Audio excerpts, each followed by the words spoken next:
देखिए आज हम बात करते हैं कि न्यूक्लिक अम्ल किन दो घटकों से मिलकर के बना होता है। तो न्यूक्लिक अम्ल में क्या घटक होते हैं ये बात करेंगे हम। न्यूक्लिक अम्ल दो प्रकार के होते हैं। न्यूक्लिक एसिड लिखिए बेटा, यहाँ से शुरुआत से लिखिए। न्यूक्लिक अम्ल दो प्रकार के होते हैं। कितने प्रकार के होते हैं? दो प्रकार, टू टाइप्स। न्यूक्लिक अम्ल के दो प्रकार होते हैं, टू टाइप्स। मैं संक्षिप्त में न्यूक्लिक अम्ल को बताऊंगा, गहराई से पढ़ेंगे आप। पहला टाइप इसका डीएनए है और दूसरा टाइप है आरएनए। डीएनए का जो फुल फॉर्म है डीऑक्सी राइबो न्यूक्लिक अम्ल। डीऑक्सी राइबो न्यूक्लिक अम्ल, ठीक है। Deoxy ribo nucleic acid, deoxy ribo nucleic acid है।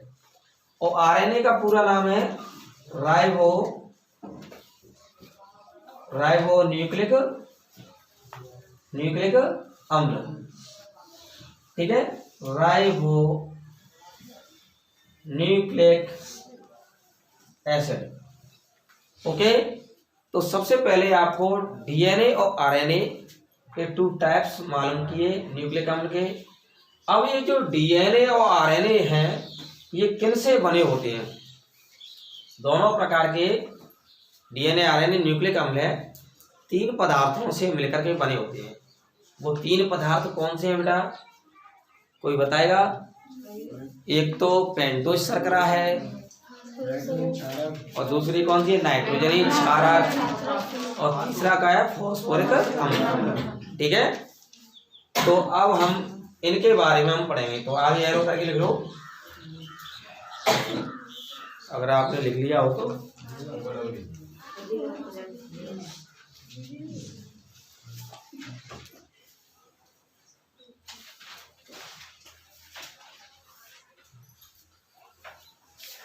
एरो करके लिखो, डीएनए एवं आरएनए न्यूक्लिक अम्ल। ये डीएनए आरएनए क्या है? न्यूक्लिक अम्ल है। डीएनए एवं आरएनए न्यूक्लिक अम्ल तीन रासायनिक पदार्थों से, डीएनए एवं आरएनए न्यूक्लिक अम्ल तीन रासायनिक पदार्थों से मिलकर बने होते हैं। तीन रासायनिक पदार्थों से मिलकर बने होते हैं। पहला रासायनिक पदार्थ बेटा कौन सा है? पेंटोज शर्करा। पहला रासायनिक पदार्थ है पेंटोज शर्करा। आपको इनको गहराई से पढ़ना पड़ेगा। पेंटोज शर्करा, पेंटोज शर्करा,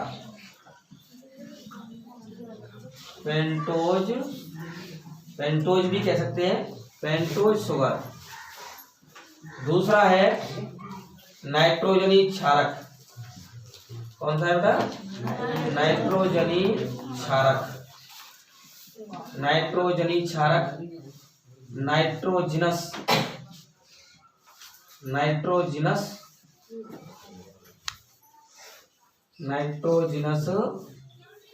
बेस, ठीक है। तीसरा है फॉस्फोरिक अम्ल। तीसरा कौन सा है भैया? फॉस्फोरिक अम्ल, यानी फॉस्फोरिक एसिड। फॉस्फोरिक एसिड का तो सूत्र सब जानते हैं, H3PO4। नाइट्रोजनी क्षारक में आप कौन कौन से क्षारक पढ़ोगे? एडेनिन, ग्वानिन, साइटोसिन, थाइमिन और यूरेसिल। इनको मैंने शॉर्ट में बताया।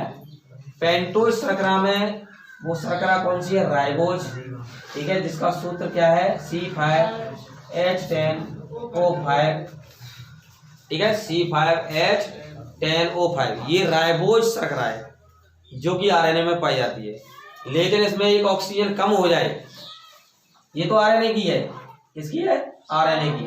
अगर इसमें एक ऑक्सीजन कम हो जाए C5H10O4 तो ये डीएनए की पेंटोज शर्करा होगी, ऊपर वाली आरएनए की पेंटोज शर्करा होगी और नीचे वाली C5H10O4 एक ऑक्सीजन कम हो जाती है वो डीएनए की पेंटोज शर्करा होगी। आरएनए की पेंटोज शर्करा का नाम हम बताएंगे, वो है राइबोज शर्करा। आरएनए की पेंटोज शर्करा का नाम क्या है? राइबोज शर्करा। लेकिन डीएनए की डीऑक्सी राइबोज शर्करा, डीएनए की कौन सी? डीऑक्सी राइबोज शर्करा है। ध्यान रखना, ये बहुत इंपॉर्टेंट बात है। ठीक है, आरएनए की मैंने कौन सी बताई? पेंटोज शर्करा, वो कौन सी? राइबोज शर्करा। राइबोज शर्करा का शॉर्ट में अणुसूत्र क्या है? Molecular formula C5H10O5। इसको अभी डिटेल बताएंगे, इसकी चक्रीय संरचना, आवर्त संरचना बताएंगे। और डीएनए की कौन सी? C5H10O4, ये डीएनए की पेंटोज शर्करा है। आरएनए की पेंटोज शर्करा का नाम ऊपर वाली का राइबोज शर्करा, डीएनए की डीऑक्सी राइबोज शर्करा। ठीक है, अब हम पहले पेंटोज शर्करा को ही स्टडी कर लेते हैं डिटेल रूप से। तो हेडिंग डालो बेटा, पेंटोज शर्करा। पेंटोज शर्करा की हम डिटेल स्टडी कर लेते हैं। सबसे पहले पेंटोज शर्करा को समझने के लिए आपको राइबोज को समझना पड़ेगा। पेंटोज शर्करा में राइबोज को सबसे पहले पढ़ेंगे। राइबोज ये किसकी शर्करा है? आरएनए की। आरएनए की पेंटोज शर्करा है बेटा। आरएनए की पेंटोज शर्करा कौन सी है? राइबोज। पेंटोज शर्करा में राइबोज आरएनए की पेंटोज शर्करा हुई। ठीक है, और पेंटोज शर्करा में डीऑक्सी राइबोज, कौन सी? Deoxyribose. Deoxyribose, deoxyribose ये किसकी हुई? डीएनए की पेंटोज शर्करा हुई। किसकी? डीएनए की पेंटोज शर्करा हुई।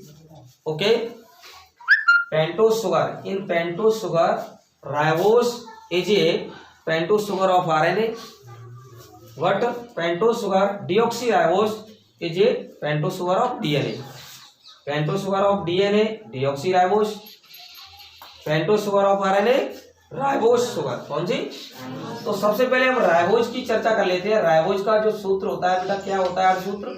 C5H10O5। इसमें देखो कितने कार्बन होते हैं? 5 कार्बन। 5 कार्बन में पहले पर एल्डिहाइड होता है, दूसरे पर OH, तीसरे पर OH, चौथे पर OH, पांचवें पर OH। इस तरह से ऐसे व्यवस्था होती है भैया। इसमें ये पेंटोज शर्करा राइबोज शर्करा हो गई। हमें इसकी चक्रीय संरचना बनानी है। किरेल कार्बन है, किरेल कार्बन है 1, 2, 3 और 4 और 5। मैंने उसी प्रकार से बताया, जब इसकी चक्रीय संरचना बनती है तो पहले कार्बन का एल्डिहाइड चौथे कार्बन से रिएक्शन करेगा। वही, क्योंकि इस तरह से झुकता है ना, तो झुकता है तो ये चौथे कार्बन से आसानी से अभिक्रिया कर लेता है। क्रियाशील तो सब हैं, लेकिन ये ज्यादा क्रियाशील है। क्यों? कि आसानी से अभिक्रिया हो रही है, मुड़ रही है, में आसानी से अभिक्रिया हो रही है। तो देखो कैसे अभिक्रिया होगी। CHO को बेटा हम कैसे लिख लेते हैं? C+O। ठीक है, और ये H है, हमने ऊपर निकाल लिया। साफ आ रही है। अब हमने चौथे कार्बन का जो H है ना, ये यहाँ से यहाँ पहुंचा दिया। तो बेटा आगे जो स्ट्रक्चर बनेगी, आपको मैंने ये बताया कि कार्बन और ऑक्सीजन के बीच में जो डबल बॉन्ड है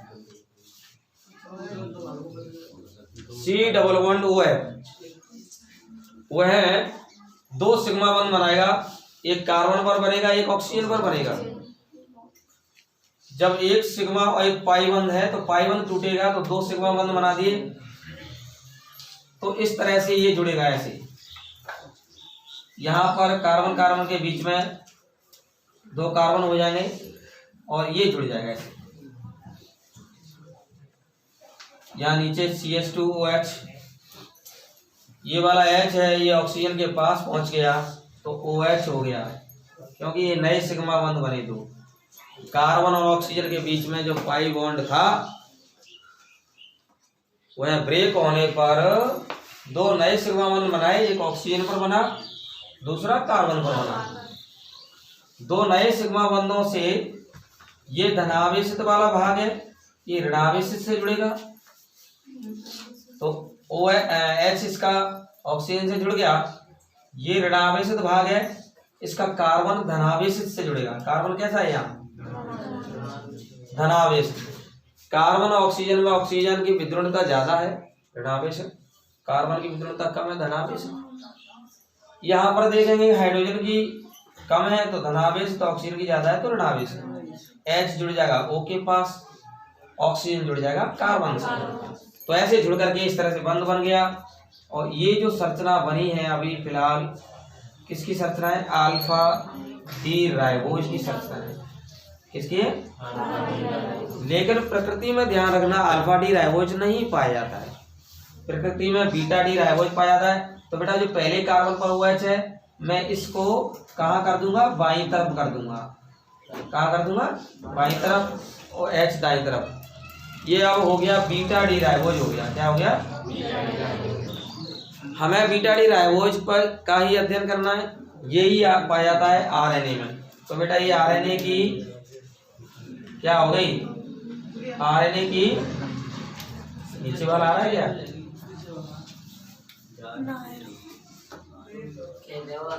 आरएनए की शर्करा हो गई। क्या हो गई? ये आरएनए की शर्करा हो जाएगी। ये क्या हो जाएगी भैया? ये आरएनए की शर्करा हो जाएगी।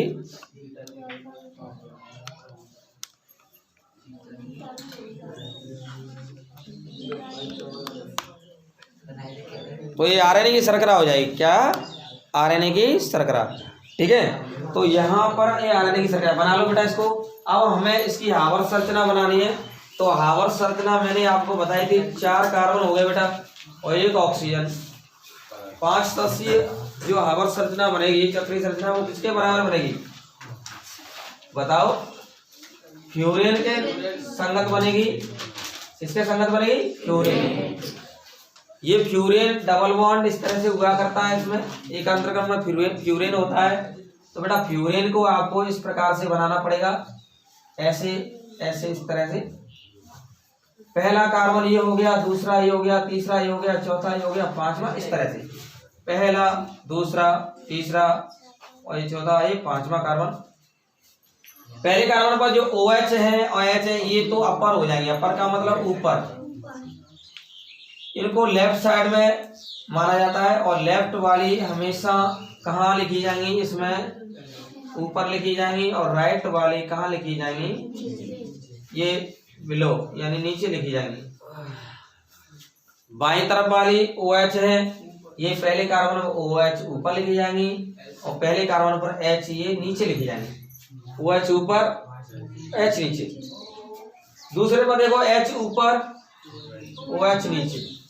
तीसरे पर देखो H ऊपर, OH नीचे। चौथे पर देखेंगे तो H तो नीचे आएगा लेकिन CH2OH हमेशा ऊपर रहता है। इसको बोलेंगे बीटा डी राइबो फ्यूरेनोज। यही है बेटा किसकी शर्करा? आरएनए की पेंटोज शर्करा। किसकी शर्करा है? यही प्रश्न पूछा जाता है एग्जाम में। आरएनए की पेंटोज शर्करा का हावर संरचना सूत्र दीजिए। यही प्रश्न आता है, सबसे ज्यादा इंपोर्टेंट है। आरएनए की पेंटोज शर्करा का नाम बताओ। तो है वो है बीटा डी राइबोफ्यूरिनोज। राइबोज में से ओस हटा दिया। क्या हटा दिया? ओस। और उसमें फ्यूरेन में क्या जोड़ दिया? फ्यूरेन। फ्यूरेन में ओस जोड़ दिया, फ्यूरिनोज। बना लो बेटा इसको।